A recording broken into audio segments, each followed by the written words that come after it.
আমি professor doctor Satyajit Chakraborty, director, institute of engineering management IIM এবং university of engineering management Kolkata UM Kolkata.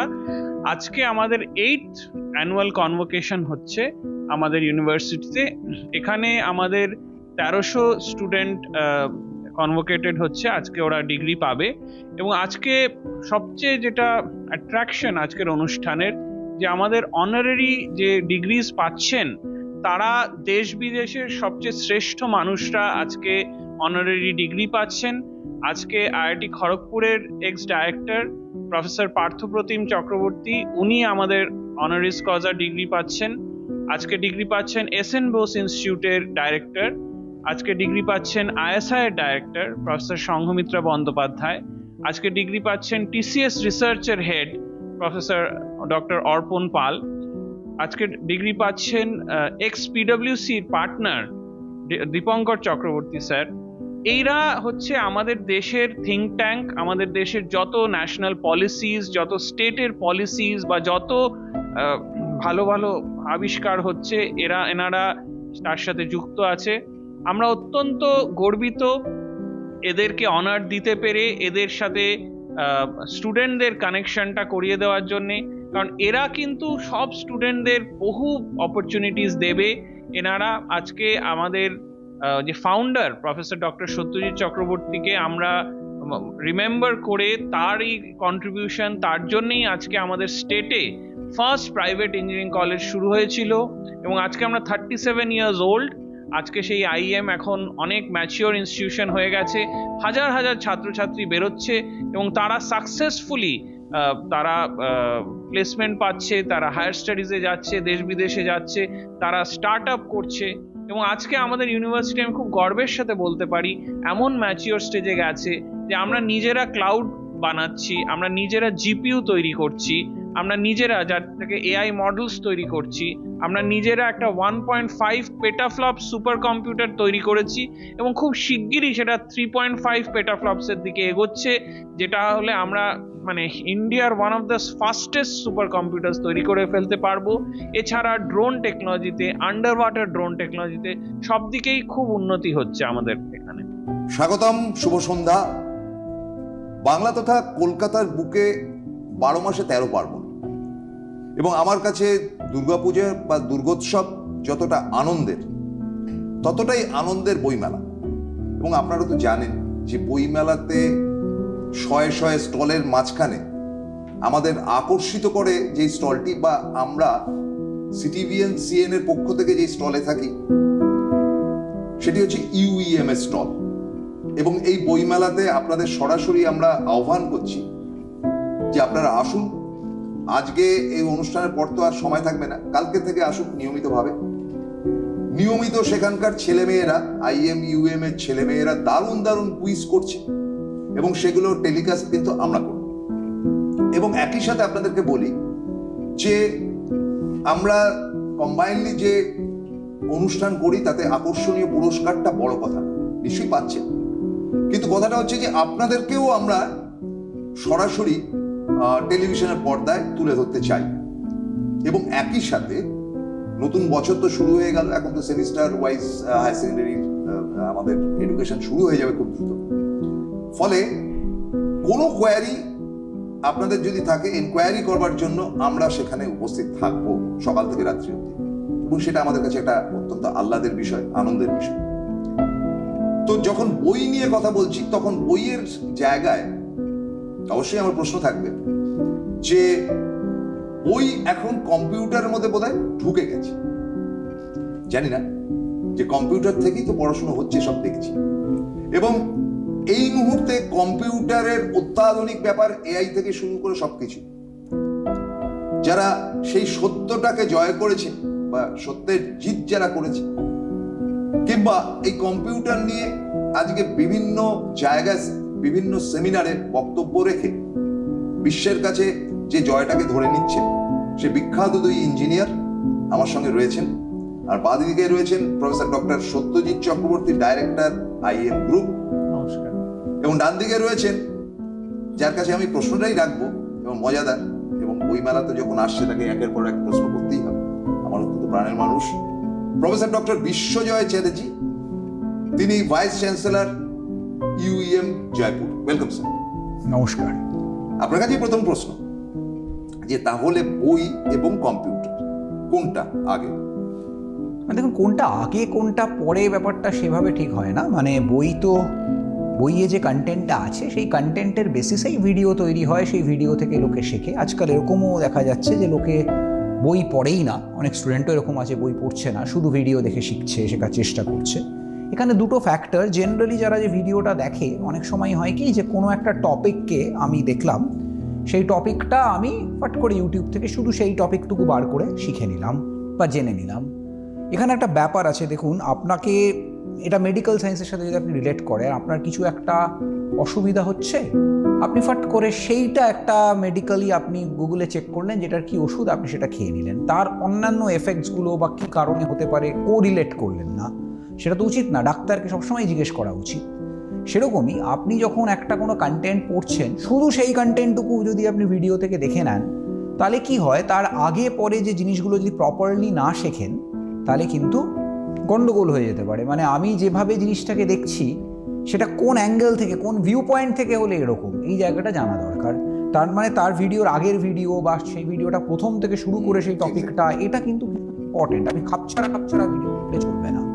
এবার আপনারা বলবেন যে সিরিজ হিসাবে অনেক ভিডিও থাকে, যে আমি পুরো বইটাকেই এজ এ সিরিজের মতো পর পড়ে নিলাম। হ্যাঁ, হতে পারে, নিশ্চয়ই থাকে। কিন্তু দেখুন, বইয়ে যদি আপনি বই থেকে শেখেন, তার সুবিধা হচ্ছে যে বইয়ে আপনি যখন পড়ছেন, কোনো একটা জিনিসকে পড়ছেন, তখন আপনি সেটাকে ইন্টারপ্রিটেশনটাও তার ভাবার চেষ্টা করছেন। এই ইন্টারপ্রিটেশনটা যখন আপনি ভাবছেন, সেটা করতে গিয়ে আপনার মনে, আপনার মাইন্ডটা রিসার্চ ওরিয়েন্টেড হচ্ছে, যে এই জিনিসটাকে ইউজ করে আমি কি বানাতে পারি, বা এই জিনিসটা কেন এসছে তার উত্তরটা আপনি ভাবার চেষ্টা করছেন। বইয়ের সাথে সুবিধা হচ্ছে it is only you and the content, তার মাঝখানে কিন্তু কেউ নেই। এটা হচ্ছে বইয়ের সুবিধা। ওয়ারাজ ইন আ ভিডিও, যে লোকটা বলছে সে কীরকম বলছে, কতটা তাড়াতাড়ি বলছে, কতটা গুরুগম্ভীরভাবে বলছে, কতটা মজা করে বলছে, এরকম বিভিন্ন ফ্যাক্টরস এসে পড়ে। কিন্তু বইয়ে শুধু ইউ অ্যান্ড দ্য বুক, এবং তাতে কি হয়, আপনার শেখাটা আপনার মতো করে হচ্ছে, অন্য কারোর মতো করে হচ্ছে না। প্রত্যেকে তো নিজের মতো করে শিখতে হবে, তার শেখাটা তার মতো করে হচ্ছে। এই জন্য বই আমার মনে হয় খুব ইম্পর্টেন্ট। যাই হোক, দেখুন, আমি এখানে একটা অন্য কথা বলবো একটু, যদিও এটা প্রশ্নটা আপনি করেননি প্রশ্নটা, তবু একটু অন্য কথা বলবো। যে দেখুন, আমি যেটা দেখলাম পড়াতে গিয়ে, দীর্ঘ এত বছর ধরে পড়াতে গিয়ে, যে আমি কি বললাম সেটা কতটা জরুরি আমি জানি না, কিন্তু আমি দেখতে পাচ্ছি যে আমি যতই বলি না কেন, অনেক স্টুডেন্টই কিন্তু ইউটিউব থেকেই আজকে শিখছে। অনেক স্টুডেন্ট বই পড়ছে না, আমি যতই বলি না কেন। আমি যেটা ভাবলাম যে আমরা এরকম কিছু যদি বানাতে পারি, যে বই এবং ভিডিওর একটা কম্বিনেশন, তাই জন্য আমরা একটা প্রোডাক্ট বানিয়েছি আমাদের ইউনিভার্সিটি থেকে, IMUM গ্রুপ থেকে।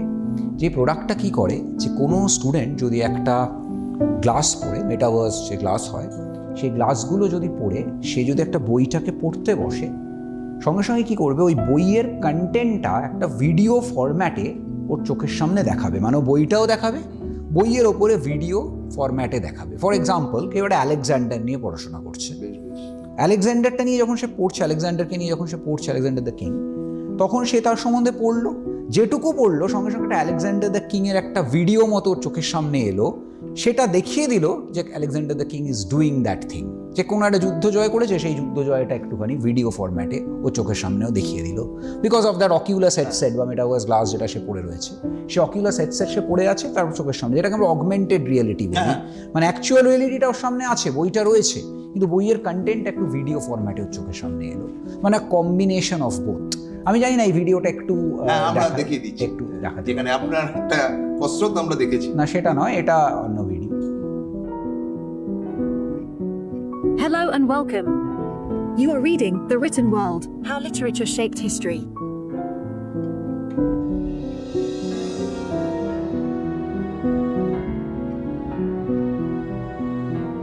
You have read this part yesterday. New chapter: Alexander's Pillow Book. Meaning, the book which Alexander the Great used to keep by his pillow at night. Who was Alexander?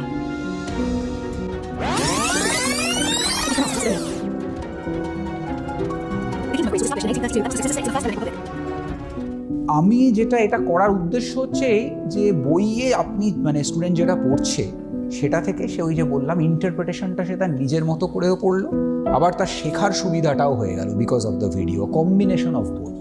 যাই হোক, এই কারণেই আমার মনে হয় যে আমরাও বইমেলায় ভীষণভাবে প্রেজেন্ট থাকি। আর দেখুন IMUM গ্রুপ থেকে আমাদের এত টিচার এত বই লেখে, আমাদের কিন্তু মানে IMUM গ্রুপ ধরুন আজকে বছরে আপনি প্রায় 300 বই প্রায় IMUM গ্রুপ থেকে পাবলিশ হয়, শুধু IMUM গ্রুপ থেকে। তাই IMUM group is a huge source of producing technical contents. IMUM group আর শুধু বই নয়, IMUM গ্রুপ কিন্তু প্রচুর ভিডিওস বিভিন্ন জায়গায়, বিভিন্ন বড় বড় জায়গায় যেখানে videos, YouTube videos and all those আপনি পাবেন। আপনি আমার ইউটিউব ভিডিওসের বিরাট lecture series on C programming আপনি পাবেন ইউটিউবে। এরকম প্রচুর প্রফেসরদের আপনি প্রচুর ভিডিও কন্টেন্টস রয়েছে, প্লাস বই রয়েছে। আমরা দুটোকেই এই বই মেলায় তুলে ধরছি যে আমাদের টিচাররা কী কী বই লিখেছে এবং আমাদের টিচাররা কী কী ভিডিও কন্টেন্টসও প্রডিউস করেছে, ইউটিউবে হোক বা CD ফরম্যাটে হোক বা DVD ফরম্যাটে হোক, সেই সব কন্টেন্টও আমরা এই বইমেলায় তুলে ধরেছি। বইমেলা কোনো কিছু ওই না হোক, মানে কোনো জায়গায় কোনো বাঁধন না হোক। আমার বক্তব্য হচ্ছে খুব সিম্পল, স্টুডেন্ট যেভাবে শেখে সে যেন সেইভাবেই শিখতে পারে। বইমেলা এমন একটা জায়গা হোক যেটা একটা শিক্ষার মেলা হোক। এই মেলা থেকে স্টুডেন্টরা যদি শুনে শেখে শুনে শিখুক, যদি পড়ে শেখে পড়ে শিখুক, যদি করে শেখে করে শিখুক, যদি পড়িয়ে শেখে পড়িয়ে শিখুক। মানে শেখাটা বড় কথা। অনেক স্টুডেন্ট আছে যে পড়াতে গেলে ভালো শেখে, আমারই ছিল। আমি যে জিনিসটা শিখতাম সেটা কাউকে পড়ালে আরও বেশি শিখে যেতাম, বা অনেক সময় কোনো একটা জিনিস করলাম সেটার অ্যাপ্লিকেশনটা যখন ল্যাবে করতাম অনেক তাড়াতাড়ি শিখে যেতাম। কাজে অনেক মানুষ পড়ে শেখে, অনেক মানুষ পড়ে শেখে, অনেক মানুষ পড়িয়ে শেখে, অনেক মানুষ শুনে শেখে। যেভাবে শিখুক সেভাবেই শিখুক। আমরা আমাদের বইমেলায় তুলে ধরেছি এই সমস্ত রকম আমাদের বইমেলার প্রাঙ্গণে বা আমাদের বইমেলার যে প্যাভিলিয়নে যে বিভিন্ন মেথডসে কীভাবে শেখা যেতে পারে। আমি সরাসরি প্রফেসর চক্রবর্তীর কাছে যাব। যে প্রফেসর চক্রবর্তী, আপনার নিশ্চয়ই স্মরণে আছে যে গত বছর আমরা একসাথে ছিলাম, অনেকটা সময় আমরা কাটাতে পেরেছি আপনার ফ্যামিলির সঙ্গে এবং আপনার সঙ্গে তো বটেই। এবং আমি দেখলাম যে আপনার কন্যাও এখন বেশ দ্রুততার সঙ্গে উঠে আসছে তার নানান ছবিগুলো, মানে এক্সপেক্টেড। কারণ আপনারা দুজনই এমনভাবে সুচারুভাবে বলে না, চ্যারিটি বিগিনস অ্যাট হোম, সেটাকে নিখুঁতভাবেই আপনারা করেছেন। তার ছবি আমরা নিশ্চয়ই দেখাচ্ছি, কারণ এটাও জানতে হবে। তো আপনার কাছে যেটা যাচ্ছি যে এত বিদেশে যান, তো সেখানে কি বই পড়াটা কমে গেছে? কারণ এটা নিয়ে আপনি এর আগে একটা বলেছিলেন, কিন্তু আমার এই দর্শকরা শোনেননি, সেটা যদি একটু বলেন। দেখুন, আমি বিদেশে গিয়ে বা আমি রেগুলার যাতায়াত করি, একটা জিনিস খুব আশ্চর্য লাগে যে সেখানের বাসে বা সেখানের ট্রেনে কিন্তু মানে একদম এখনো গেলে পুরো এরকম বই, সব পর বই নিয়ে বসে আছে। হ্যাঁ, সেটা হয়তো আজ থেকে 20-25 বছর আগে পুরোপুরি বই ছিল। এখন বইও আছে, আবার কেউ কেউ ফোনও আছে, কেউ কেউ ট্যাবও আছে, কেউ কেউ আবার অ্যামাজনের একটা কিন্ডল পাওয়া যায় সেটাও আছে। সুতরাং বইটা কিন্তু মানে আমি নিজেও বিশ্বাস করি, আমি প্রত্যেক মাসে অন্তত মানে কয়েক হাজার টাকার বই কিনি এবং পড়ি এবং ম্যাগাজিন সাবস্ক্রাইব করি। অথচ আমার কিন্তু সব রকম লাইব্রেরির মেম্বারশিপ আছে, ই লাইব্রেরি, হ্যাঁ, এবং ফিজিক্যাল লাইব্রেরি। তো আমি ই লাইব্রেরিতে, দেখুন, ই লাইব্রেরি বা ফোনে পড়ার একটা আলাদা ইউজ কেস আছে। হ্যাঁ, ধরুন চট করে একটা কিছু মনে হলো আমি সেটা পড়ে দিলাম, কিন্তু এখনো কিন্তু বইকে ঠিক রিপ্লেস করা যায় না, এখন আমি মনে করি বইকে রিপ্লেস করা যায় না। কিন্তু হ্যাঁ, এটাও ঠিক, ধরুন বইয়ের কয়েকটা পেজ আপনি যদি স্ক্যান করে নেন, আপনি তখন বাসে পড়ছেন, ইয়েতে পড়ছে, যেটা সবসময় হয়তো বইটা অ্যাক্সেসেবল নয়, ঠিক আছে? তো সেই জন্যে মানে ডিজিটাল যে মাধ্যমগুলো সেটার একটা ইউজ কেস আছে, কিন্তু বইয়ের ঠিক মানে বুকস আর বুকস, বইয়ের ঠিক রিপ্লেসমেন্ট হয় না। বাট হ্যাঁ, কিছু কিছু ক্ষেত্রে অনলাইনে বা ওগুলোতে চট করে পড়ে ফেলা যায়, সেটা আমি মানছি। কিন্তু এখনো আমি কিন্তু নিজেও সেটা বিশ্বাস করি এবং আমি যে মানে বিদেশে স্পেশালি যখনই যাই, ওখানে বাসে চড়ি বা ওখানে স্কাই ট্রেনে চড়ি বা মেট্রোতে চড়ি, ওখানে একদম বসে একদম মানে সবাই বসে এরকম বই পড়তে থাকে। আপনাদের দুজনের কাছে একটা প্রশ্ন থাকে, আপনাদের গুণী মানুষ, কন্যারাও গুণের হয়েছে, ওদের কি স্কুলে এখনো বইয়ের ব্যবহারটা আছে? 100%। বইয়ের মানে ব্যবহার আমার 100% খুব ভালো কনসেপশন নেই না বলে না না জিজ্ঞেস করছি। বই দেখেই তো ওদের পড়তে হয়, ওদের সিলেবাস যেটা দেওয়া হয় সেটা তো বইয়ের রেসপেক্টই দেওয়া হয়। এরকম কোনো হয়তো দেখুন এখনো পর্যন্ত তো সেই সময় আসেনি যে আমরা বলে দিই যে ইউটিউবের এই জায়গায় থেকে এটা সিলেবাস। আমাদের একটা ফিক্সড বই থাকে, সেই বই থেকেই স্টুডেন্টদের পড়ানো হয়। স্কুলেও তাই, কলেজেও তাই, আমাদের ইউনিভার্সিটিতেও তাই। বইয়ের পাতা অনুযায়ী সেই অনুযায়ী তো মডিউলগুলো দেওয়া হয়। সেই মডিউলের রেফারেন্সে অনেকে ভিডিও সেটা খোঁজে ইউটিউবে, সেটা পড়ে, সেটা আলাদা কথা, কিন্তু বই থেকেই তো করা হয়, বইটাই তো সোর্স। তাই তো? আপনার হ্যাঁ, আমারও মেয়ের তো সব কিছু বই থেকেই দেওয়া হয়। তবে হ্যাঁ, কম্পিউটার কিছু অ্যাসাইনমেন্টস আছে, কিন্তু সেগুলো টিচার এক্সপেক্ট করে বই থেকেই পড়বে। বা কিছু প্রজেক্টস আছে আজকাল, হ্যাঁ এটাও একটা হয়েছে যে অনলাইনে সাবমিট করা কিছু প্রজেক্ট বা পাওয়ার পয়েন্ট প্রেজেন্টেশন বানিয়ে অনলাইনে সাবমিট করা, কিন্তু সেটা 10 to 20%। এখনো 80% ফিজিক্যালি হাতে লিখে চার্ট পেপারে প্রজেক্ট করা বা হাতে লিখে ফাইল জমা দেওয়া, সেগুলো এখনো আছে। এবং আমি কিন্তু সেটাকে খুব মানে সাপোর্ট করি। আমি কিন্তু মোটেই বলছি না যে সব কিছু অনলাইন হয়ে যাওয়া উচিত, বিকজ অনলাইনের যেরকম অনেক সুবিধা আছে, কিন্তু অনলাইনের অনেক অসুবিধাও আছে। অসুবিধা হলো 1 নম্বর, অনলাইনে কপি পেস্ট চট করে দেওয়া যায়, ঠিক আছে? এরকম অনলাইনে অনেক কিছু করা যায় যেটাতে শেখাটা হ্যাম্পার করে। তো সুতরাং আমি একদমই বিলিভ করি যে এই যে বইমেলাগুলো আছে, এগুলো ছোটবেলাও বিলিভ করতাম, এখনো করি।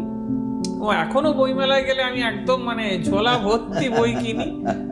সে নানান রকম বই, মনে করার কিছু নেই আমি খালি টেকনিক্যাল বই কিনি। আমি কিন্তু গল্পের বইও কিনি, আবার কিছু কিছু ছোটবেলাকার কমিক্সও কিনি, মানে সব রকমের কিনি। মানে কিছু কিছু দেশ বিদেশের হয়তো বেড়ানোর বইও কিনি।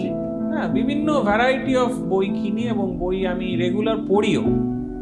এদের পারফরমেন্স কিভাবে আপনারা প্লেস করছেন বইমেলাতে? মানে আপনার ছাত্রছাত্রী যারা রয়েছে কলকাতাতেই, তো তারা মোরালেস কেউ যদি আসে এখন জয়পুর থেকে, তারা সেও পার্টিসিপেট করে, তো এটাকে তাদেরকে কিভাবে আপনারা এনকারেজ করছেন এই বইমেলাতে? এনকারেজ মানে সব রকম। দেখুন, এনকারেজমেন্ট তো শুধুমাত্র টেকনিক্যালি কেউ ভালো হলো সেটা এনকারেজমেন্ট নয়। এনকারেজ মানে ওভারঅল ডেভেলপমেন্ট। ধরুন কেউ খুব সুন্দর গান করে, তাকে আমরা গান করতে বলছি। আপনি গেলে সেটাও পাবেন যে আপনি মেলা প্রাঙ্গণে আমাদের কোনো স্টুডেন্ট গিটার বাজিয়ে খুব সুন্দর গানের পারফরমেন্স করলো একটা, এটা পাবেন। আমরা পরবর্তীতে দেখাবো আমাদের নিউজে। আবার আপনি এটাও পাবেন যে কোনো স্টুডেন্ট খুব সুন্দর কুইজ প্রোগ্রাম অ্যারেঞ্জ করছে নিজেরা বসে, সেটা কিন্তু ভীষণ। তারপর কোনো একটা ডিবেট কম্পিটিশন অ্যারেঞ্জ করছে যেখানে স্টলে বাইরের লোকেদের ধরে এনেছে। এবং এইটাও আমি একটা স্কিল বলে মনে করি, আমরা সবাই মনে করি যে সাপোজ অনেক লোকে যাচ্ছে, তাদেরকে অ্যাট্রাক্ট করে, সাথে যে কোনো জায়গায় যেতে পারে, তুমি অ্যাট্রাক্ট করে তোমার স্টলে নিয়ে এসো, দেখি কিভাবে তুমি আনতে পারো। সেটা স্টুডেন্টের একটা গ্রুপ অফ স্টুডেন্টস থাকে, তারা অ্যাট্রাক্ট করে আমাদের স্টলে নিয়ে এলো, নিয়ে এসে তাদেরকে দিয়ে সুন্দর একটা ডিবেট কম্পিটিশন করালো, বা তাদেরকে দিয়ে একটা কুইজ কম্পিটিশনে তাদের পার্টিসিপেট করালো, বা তারা বসে একটা কোনো ফাট করে কিছু একটা ছবি আঁকলো আমাদের স্টলে বসে। মানে সোজা কথা হচ্ছে, it should be an overall মানে এক্সিবিশন অফ দেয়ার আর্ট। এইটা হতে হবে, the skill and the art of people around. স্টুডেন্টদের তাদের স্কিলটাকে এক্সিবিট করবে এবং আশেপাশের লোকেদের কাছ থেকে তাদের আর্টটাকে তুলে আনার চেষ্টা করবে। এটাই আমাদের বইমেলার উদ্দেশ্য, বইমেলায় থাকার উদ্দেশ্য, যে everywhere around you is art, সেই আর্টটাকে খুঁজে বার করার চেষ্টা করবে। এবং আমি তো দেখলাম যে গত বছর সমস্ত বড় বড় প্রফেসররা সেখানে উপস্থিত ছিলেন, মানে এডুকেশনাল যারা লেখালেখি করেন ইত্যাদি ইত্যাদি। আপনাদের প্যাভিলিয়নেই বসেছিলেন, তাদের সঙ্গে আমরা আলোচনা করেছি, তাদের ইন্টারভিউ করেছি, দেখেছি সেগুলো কিন্তু একটা অ্যাসোসিয়েট হওয়ার একটা মস্ত বড় মাধ্যম। না, নিশ্চয়ই। এবং আপনি যখন দেখেছেন, আপনি এটাও নিশ্চয়ই দেখেছেন যে সবাই তো আর টেকনিক্যাল বই ওখানে এক্সিবিট করছে না, তারা তো তাদের আর্টিস্টিক বইও করছে, সব রকম তুলছে। দেখুন, আর্টের সাথে নেচার, আর্টস, এগুলোর সাথে এত সুন্দরভাবে টেকনিক্যালিটি মিশে রয়েছে যে মানে সত্যি এটা একটা দেখার মতো বিষয়। ফর এক্সাম্পল, আমি আপনাকে এক্সাম্পল দিতে পারি, আমি জানি না প্রফেসর চক্রবর্তী খুব ভালো লাগে বোধহয় এক্সাম্পলটা, আমি আগেও শুনেছি। আপনারা জানেন একটা সিরিজ আছে, ফিবোনাচি সিরিজ বলে, ফিবোনাচি সিরিজ। এই ফিবোনাচি সিরিজটা কি বলে, সিরিজটা এরকম 1-1 ম্যাথামেটিক্যাল, কিন্তু আমি বোঝাচ্ছি খুব শিগগিরই, মানে অনেকের ভালো লাগবে। অনেক সময় হয়তো মানে এটা ভিডিওটাতে দেখাচ্ছেও পরপর 1, 1, 2, 3, 5, 8, 13 এইভাবে সিরিজটা গেছে। এর মানে কি, প্রথম দুটো নাম্বার 1, 1, 1 আর 1কে যোগ করলে 2 হয়, তো 1 আর 2কে যোগ করলে 3 হয়, 2 আর 3কে যোগ করলে 5 হয়, 3 আর 5 লাস্ট দুটো নাম্বার নিচ্ছি, 3 আর 5কে যোগ করলে 8 হয়, লাস্ট দুটো নাম্বার 5 আর 8, 5 আর 8কে যোগ করলে 13 হয়। এভাবে নাম্বারটা পরপর যাচ্ছে 1, 1, 2, 3, 5, 8, 13। এটা হচ্ছে সিরিজটা। পিওর ম্যাথামেটিক্স, কোথাও কোনো আর্টসের ব্যাপার নেই তো। এবারে মজা হচ্ছে অদ্ভুতভাবে যে আপনি যে কোনো একটা নাম্বারকে তুলে নিন ফিবোনাচি সিরিজ থেকে, তার আগের নাম্বারটাকে দিয়ে ডিভাইড করুন, আপনি একটা নাম্বার পাবেন। ঠিক আছে, যে নাম্বারটা পাবেন সবসময় যে কোনো নাম্বারকে তুলে তার আগের নাম্বারকে দিয়ে ডিভাইড করলে ওই নাম্বারটাই পাবেন। মানে সাপোজ 1 1 2 3 5 8 13 21 34 এভাবে পরপর নাম্বারটা গেছে, আপনি 34কে 21 দিয়ে আগের নাম্বারটা দিয়ে ডিভাইড করুন, যা নাম্বার পাবেন। 55কে 34 আগের নাম্বারটা দিয়ে ডিভাইড করলে সেম নাম্বারটাই বারবার পাবেন। এটাকে আমরা গোল্ডেন রেশিও বলি। বলে পৃথিবীতে যত সুন্দর সুন্দর জিনিস আছে না, তার মধ্যে গোল্ডেন রেশিও এক্সিস্ট করে। আপনাকে একটা এক্সাম্পল দিচ্ছি। ধরুন এই যে মোনালিসার পেন্টিং লিওনার্দো দা ভিঞ্চি করেছে, বলা হয় পৃথিবীর শ্রেষ্ঠ একটা আর্ট। অদ্ভুতভাবে আপনি যদি মোনালিসার পেন্টিংয়ের লেন্থটা, হাইটটাকে তার ব্রেডটা দিয়ে ডিভাইড করেন, তাহলে ওই নাম্বারটা, ওই গোল্ডেন রেশিওটা ফেরত পাবেন, যেটা ওই আগের নাম্বারটা দিয়ে ডিভাইড করলে আসে। অদ্ভুতভাবে ফুল গাছেও তাই পাবেন। ফুলের ধরুন একটা লোটাস বা একটা সুন্দর ফুল, খুব সুন্দর তো নেচারে আছে, ফুলে যদি সেটা দেখেন আপনি ফিবোনাচি সিরিজের এই গোল্ডেন রেশিও, মানে কিরকম ভাবে উনি বোঝাতে চাইছেন, ফুলের যে কালার্স গুলো আছে, কালার্স গুলোর তো প্রত্যেকটার একটা করে ফ্রিকোয়েন্সি আছে, ফ্রিকোয়েন্সি গুলোকে পরপর সাজান, যে কোনো একটা ফ্রিকোয়েন্সিকে আগের ফ্রিকোয়েন্সিটা দিয়ে ডিভাইড করুন, ওই নাম্বারটা পাবেন। অদ্ভুত ব্যাপার। তারপর ধরুন money is a wonderful thing, পয়সা তো একটা খুব সুন্দর জিনিস, নিশ্চয়ই মানতে হবে। পয়সা খারাপভাবে আর্ন করাটা খারাপ, কিন্তু পয়সা নিজে তো খুব ভালো জিনিস। পয়সার সাথে রিলেটেড ক্রেডিট কার্ড। আজকে আপনি বাড়ি গিয়ে আপনার ক্রেডিট কার্ডে লেংথটা নেবেন আর ব্রেথটা নেবেন, ডিভাইড করবেন, দেখবেন আবার ওই গোল্ডেন রেশিওটা পাবেন। নেচারে যত সুন্দর সুন্দর জিনিস আছে সবের মধ্যে আসছে নাকি আমরাই ক্রেডিট কার্ডটা তো পারপাসলি করেছে, কিন্তু ওটা গোল্ডেন রেশিওটা মেনে করেছে, যাতে গোল্ডেন রেশিওটা নেচারে ন্যাচারালি অকার করে। যত বিউটিফুল জিনিসে গোল্ডেন রেশিও। রেনবো, আমার প্রিসকারটা তো একই ব্যাপার। রেনবো একদম রেনবো আপনি রেনবোতে যান না এবারে। রেনবো যে VIBGYOR, violet, indigo, blue, yellow, blue, green, yellow, orange, red, VIBGYOR, এই 7টা কালারের তো 7টা ফ্রিকোয়েন্সি আছে। ফ্রিকোয়েন্সিগুলোকে পরপর লিখুন, যে কোনো একটা ফ্রিকোয়েন্সিকে আগের ফ্রিকোয়েন্সি দিয়ে ডিভাইড করুন, মানে অলমোস্ট গোল্ডেন রেশিওটা পাবেন। মানে 1.72 হলে 1.74 হতে পারে, বাট অলমোস্ট গোল্ডেন রেশিও। মানে পৃথিবীতে যত সুন্দর সুন্দর জিনিস নেচারে এক্সিস্ট করছে, তার মধ্যে এমন একটা জিনিস আছে যেটা ম্যাথামেটিক্স। মানে টেকনিক্যালিটি বা ম্যাথামেটিক্স এত সুন্দরভাবে আর্টসের সাথে, নেচারের সাথে যুক্ত, যে এটাকে আমরা কোনোদিনই আলাদা করতে পারি না। সেটা আমরা ওইভাবে ভাবিই না। কোনো স্টুডেন্ট যদি খুব সুন্দর আঁকতে পারে, তুমি আঁকো, এসে বইমেলা স্টলে এক্সিস্ট করো, গান মানে ওটাকে এক্সিবিট করো, তুমি গান করো সুন্দর, সেই গানটাকে এক্সিবিট করো, গানটা গাও, সব রকম জিনিস করো, তোমার আর্টকে তুলে ধরো। তাতে মানে কি হচ্ছে, the technical person is having art inside him. He becomes a better person. এই সব কিছু আমরা এই বইমেলায় তুলে ধরেছি। বলার উদ্দেশ্যই আপনারা আমাদের বইমেলার স্টলে অবশ্যই আসবেন, আপনারা খুশি হবেন। আমাদের বইমেলার স্টলে এসে আপনারা বিভিন্ন রকম জিনিস দেখতে পাবেন। একটু ওয়েট করতে হতো, এখন সবসময় তো সব কিছু চলছে না। হয়তো কোনো একটা কুইজ শেষ হয়েছে, পরেরটা শুরু হতে হয়তো 10 মিনিট টাইম লাগবে, একটু ওয়েট করতে হবে। কিন্তু প্রত্যেক 10 মিনিট বাদে বাদে আপনি দেখবেন কিছু না কিছু কুইজ হচ্ছে, গান হচ্ছে, কিছু না কিছু হচ্ছে। মাঝখানে 10 মিনিটের একটা গ্যাপ থাকতেই পারে, বাট ওভারঅল আপনি সবসময় কিছু না কিছু প্রোগ্রাম, সুন্দর সুন্দর জিনিস আপনি আমাদের স্টলে দেখতে পাবেন। আপনার ভালো লাগার জায়গাটা শুনুন। বইমেলার আমার সবচেয়ে যেটা ভাল লাগে, যে আমি আমাদের স্টলটা তো থাকি এবং ইয়ে করি, এবং বিভিন্ন স্টলে যাই, এই যে হাজার হাজার বই, হ্যাঁ, মানে এটার একটা কিন্তু অদ্ভুত একটা মানে অ্যাট্রাকশন আছে, এবং এটা কোনোভাবেই অনলাইনে পাওয়া যায় না। এটা মানে ইনফ্যাক্ট অনলাইনে তো আপনি টার্গেটেড, যেটা খুঁজছেন সেটা পাবেন, কিন্তু বইমেলায় ঢুকে যে নতুন নতুন বই বা অথরদের কোন নতুন নতুন বই লিখছে, এটা আমাকে ভীষণ অ্যাট্রাক্ট করে। এবং বিশ্বাস করুন, আমি অনেক মানে ধরুন ভাবলাম ওই বইটা খুঁজবো, ওটা খুঁজতে গিয়ে আরো 3টে বই কিনে আনলাম, কারণ ওটা দেখে চোখের বা এটা তো বেশ ভালো, এটা একটু নিই, বা এই অথরটা লিখেছে নতুন একটা বই, তাহলে এটা একটু পড়ে দেখি কিরকম লিখেছে। সো বইমেলাটা আমার কাছে ছোটবেলা থেকেই একটা মানে দারুণ জায়গা, এবং আমি একাধিক দিন যাই। এবং তারপরে অবশ্যই তার সাথে ফুড স্টল গুলো তো খেয়ে সেটা আমরা ছিলামই, আমরা সব খাওয়া দাওয়া করলাম। আমাদের ফুডের প্যাভিলিয়নটাও তো আছে। হ্যাঁ, আমাদের তো ওটাতেও কিন্তু আপনারা আসতে পারেন। আমাদের হোটেল ম্যানেজমেন্টের যারা স্টুডেন্টস রয়েছে, সেটা কিন্তু আমাদের হোটেল ম্যানেজমেন্টের ইনস্টিটিউটের নামটা একটু বলে দিই। আমাদের হোটেল ম্যানেজমেন্টের IMUM গ্রুপের হোটেল ম্যানেজমেন্ট ইনস্টিটিউটের নাম হচ্ছে IIIHM। Okay, IIM's international institute of hotel management, এটা হচ্ছে আমাদের হোটেল ম্যানেজমেন্ট ইনস্টিটিউটের নাম। এই নামে আপনারা একটা ফুড প্যাভিলিয়ন পাবে, যেখানে আপনারা দেখতে পাবেন যে আমাদের স্টুডেন্টরা তারা নিজেরা তাদের টিচারদের সাহায্যে মানে সুন্দর সুন্দর খাবার বানিয়ে তারা সেখানে বিক্রি করছে, খুব মানে ভালো কস্টে, কম কস্টে আপনারা এই খাবারটা পাবেন আমাদের ফুড স্টলে। কারণ হচ্ছে আমাদের স্টুডেন্টরা করছে তো খুব কম, মানে তাতে খরচাটা খুব কম হয়। সেই স্টলেও আপনারা যেতে পারেন। আমাদের হোটেল ম্যানেজমেন্ট স্টুডেন্টরা খুব এনকারেজড হবে আপনারা যদি যান, তারা খুব খুশি হবে। কিন্তু হোটেল ম্যানেজমেন্ট স্টুডেন্টরা করছে, তারা যে খুব ভালো শিখছে আমাদের ইনস্টিটিউটে, সেটা তাদের ওই খাবার খেলেই আপনারা বুঝতে পারবেন। আমি এটা জোর গলায় বলতে পারি। এবং আমি একটা খুব দৃঢ়তার সঙ্গে বলি যে এখানে এই আইএম ইউএম এর স্টলে যে কুইজগুলো হয় তার একটি পুরস্কারও কিন্তু আইএম ইউএম এর ছেলে মেয়েদের জন্য নয়, তারাই পুরস্কারটা দিচ্ছে, তারাই কিন্তু কুইজ মাস্টার, তারাই কিন্তু প্রশ্ন করছেন, উত্তর দিচ্ছেন, যাই হোক। এবং আমাদের সিটিভিএন সিএনেরও তারাই দায়িত্বে থাকছেন। এই পুরস্কারগুলো কিন্তু আপনার, আপনি এমনটা ভাববেন না বাবারে কাদেরকে নিয়ে বসে আছেন প্রসন্দা আর আমাদের যেতে বলছে, না একেবারেই ভাববেন না। হ্যাঁ, এরা বিরাট পণ্ডিত মানুষ, doctorate in engineering so and so, কিন্তু আপনাদের এই ধরনের কোনো পিথাগোরাস থিওরেম থেকে শুরু করে অন্য কিছু আমরা জিজ্ঞেস করবো না, কারণ ওটা সবার জন্য নয় এবং প্রয়োজনও নেই বলে মনে করি।